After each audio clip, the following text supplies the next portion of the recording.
शहर के पंचाल घाट पर विद्युत शवदाह गृह निर्माण के लिए आखिरकार एडवोकेट लक्ष्मण सिंह की लगातार की जा रही पहल ने रंग लाना शुरू कर दिया है। इस संबंध में जिलाधिकारी ने भूमि संबंधित अभिलेख तलब किए हैं। आज गुरुवार को जिलाधिकारी संजय कुमार सिंह ने सदर विधायक मेजर सुनील द्विवेदी के साथ पंचाल घाट पर विद्युत शवदाह गृह का निर्माण कराने की दृष्टिगत पंचाल घाट का निरीक्षण किया। तहसीलदार श्रद्धा पांडे से डीएम ने कहा कि जमीन रिकॉर्ड निकाल कर उपलब्ध कराएं।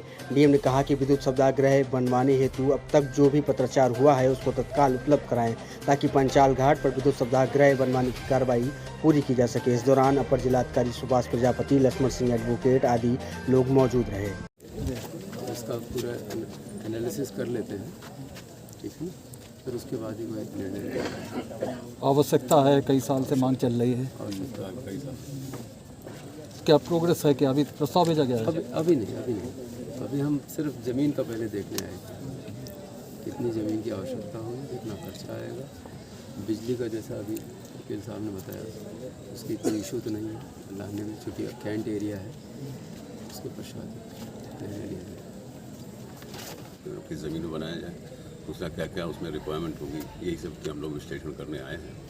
आज शुरुआत हुई है, मुझे लगता है कि कदम सार्थक दिशा में उठ रहे हैं। क्या बाधाएं रही है नए सिरे से? बाधाएं ये रही हैं कि सबसे तो पहले इच्छा शक्ति होती किसी काम करने के लिए, सामाजिक कार्य के लिए इच्छा शक्ति जरूरी होती है। ये विगत 2010 से चल रहा है आंदोलन। इसमें माननीय मुकेश राजपूत जी ने और आपके सदर विधायक ने भी, मनोज अग्रवाल ने, विजय सिंह ने लेटर पैड पे लिख के दिया। किसी ने 50 लाख वो मेरे पास रखे हैं, किसी ने 51 लाख, एस्टीमेट करीब 2.5 लाख रुपए, 2.5 करोड़ रुपया तो ऐसे ही आ गया था। यहाँ जब अनशन किया था तो डीएम साहब ने आके अनशन तोड़वाया, फिर इसका एस्टीमेट बना, वो मेरे पास रखा हुआ है। विद्युत शवदाह गृह इसलिए जरूरी है कि अब लकड़ी कम होती जा रही है, प्रदूषण भी बहुत फैलता है। दूसरी चीज है कि सिरे से प्रशासन ने मन बनाया है कि लगता है नहीं, मैंने अभी समाधान दिवस में डीएम साहब को दिया था कि मैं फिर अनशन कर दूंगा, आपकी मानूंगा नहीं और यहीं करूंगा शमशान घाट में, मर जाएंगे वहीं गड़ा देना हमें।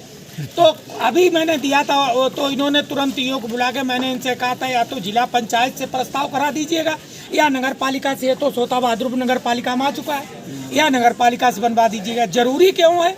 जरूरी इसलिए है कि हमारा कोई परिजन मर जाता है तो करीब 4,000 लकड़ी रुपए का खर्च होता है। दूसरी चीज ये है कि 4.5 घंटा 5 घंटा बैठना पड़ता है।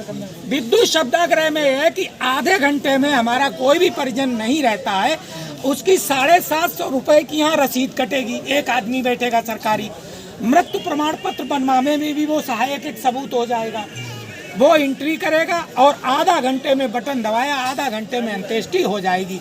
अब रही बात लकड़ी की, अगर कोई चाहता है कि हमारे परिजन के साथ बेल की लकड़ी, आम की लकड़ी या चंदन की लकड़ी भाई साहब लगाई जाए या हवन सामग्री छोड़ी जाए तो आप उस पर रख सकते हैं, बिल्कुल सही है, रख सकते हैं। लेकिन अब आप देखिए इसमें नीम की, आम की सब लकड़ियां बेची जा रही है। आश्वासन मिला, बाधाएं ये रही कि इच्छा शक्ति नहीं थी, लेकिन आज मेजर साहब भी आए और मैंने घोषणा भी कर रखी है कि अगर इसका प्रस्ताव ये अगले महीने 31 जुलाई तक नहीं जाता तो लक्ष्मण सिंह जैसे पहले इसमें बैठे रहे 3 रात 3 दिन बैठ जाए, ये मानेंगे नहीं, हटेंगे नहीं कतई जब तक नहीं बनेगा।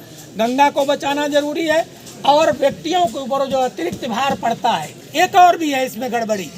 अगर पुरवाई चल रही, हमारे किसी परिजन की अंत्येष्टि यहाँ होती है तो यहाँ से कार्बन उड़ के इनके घरों में जाता है, बदबू बहुत देर तक आती है। आप विद्युत शवदाह गृह में केवल आधा घंटा लगेगा, बटन दबाइए